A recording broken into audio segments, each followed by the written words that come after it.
कुछ ही देर पहले दोस्तों एक ऐसी खबर सामने आई है जिसने भारत की रणनीतिक और ऊर्जा सुरक्षा को लेकर के चिंता बढ़ा दी है कि भविष्य में भारत अपनी ऊर्जा को किस तरह से मेंटेन रख सकता है।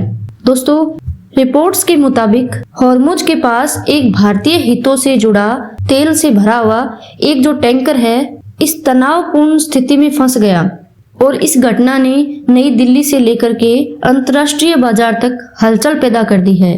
दोस्तों, यह कोई साधारण जहाज नहीं था।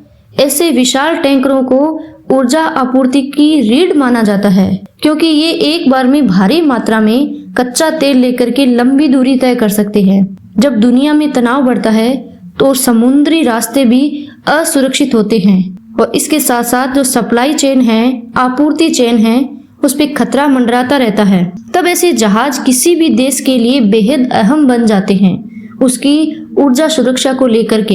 इसमें दोस्तों भारत जैसे बड़े ऊर्जा के जो आयातक देश है उसके लिए इनकी कीमत और ज्यादा बढ़ जाती है।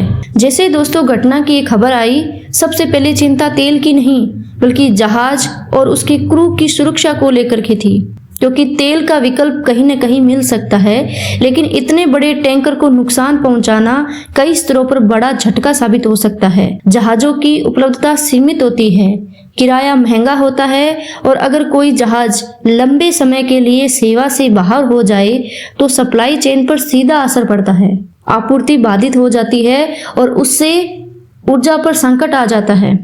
दोस्तों, शुरुआती जानकारी के अनुसार ये जो स्थिति थी बेहद तनावपूर्ण थी, लेकिन बड़े पैमानों पर नुकसान की पुष्टि नहीं हुई। यही सबसे राहत वाली बात मानी जा रही है। हालांकि घटना ने यह जरूर दिखा दिया कि दुनिया के सबसे संवेदनशील समुद्री मार्गों में से एक पर हालात कितने नाजुक बने हुए हैं। हॉर्मुज एक समुद्री रास्ता ही नहीं है, यह वैश्विक ऊर्जा व्यवस्था की एक धड़कन है। दुनिया का बड़ा हिस्सा तेल और गैस इसी रास्ते से गुजरता है।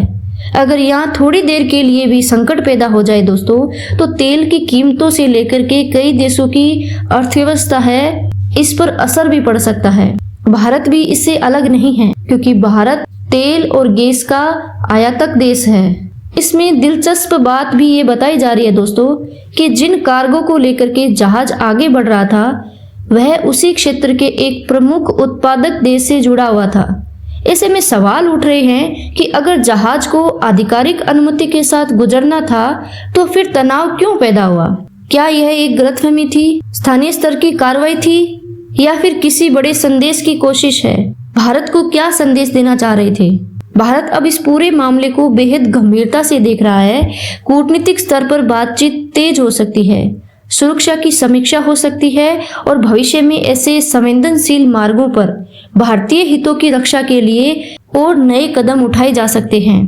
क्योंकि दोस्तों मामला सिर्फ एक जहाज का नहीं बल्कि ऊर्जा सुरक्षा, व्यापारिक भरोसे और समुद्री रणनीति का है।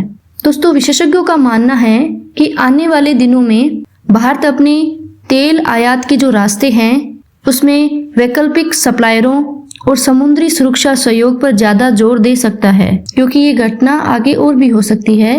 दो देशों में तनाव की बात सामान्य है, ये कभी भी घटना हो सकती है। ये घटना याद दिलाती है कि आज की दुनिया में युद्ध सिर्फ जमीन पर ही नहीं, समुद्री मार्गों और सप्लाई लाइनों पर भी लड़ा जाता है। अब सबसे बड़ा सवाल यही है, क्या यह सिर्फ एक घटना थी या आने वाले समय में बड़े तनाव का संकेत है? कमेंट में दोस्तों अपनी राय जरूर बताएं और ऐसी बड़ी रणनीतिक खबरों के लिए जुड़े रहिए KKSPR न्यूज के साथ। दोस्तों, अभी तक आपने चैनल को सब्सक्राइब नहीं किया है तो चैनल को सब्सक्राइब करके YouTube चैनल के परिवार का हिस्सा बने, जिसमें आपको नई नई खबरें मिलती रहेगी। तो मिलते हैं दोस्तों एक नई वीडियो, नए उमंग, नए विचार के साथ। तब तक के लिए जय हिंद, जय भारत, जय श्री राम।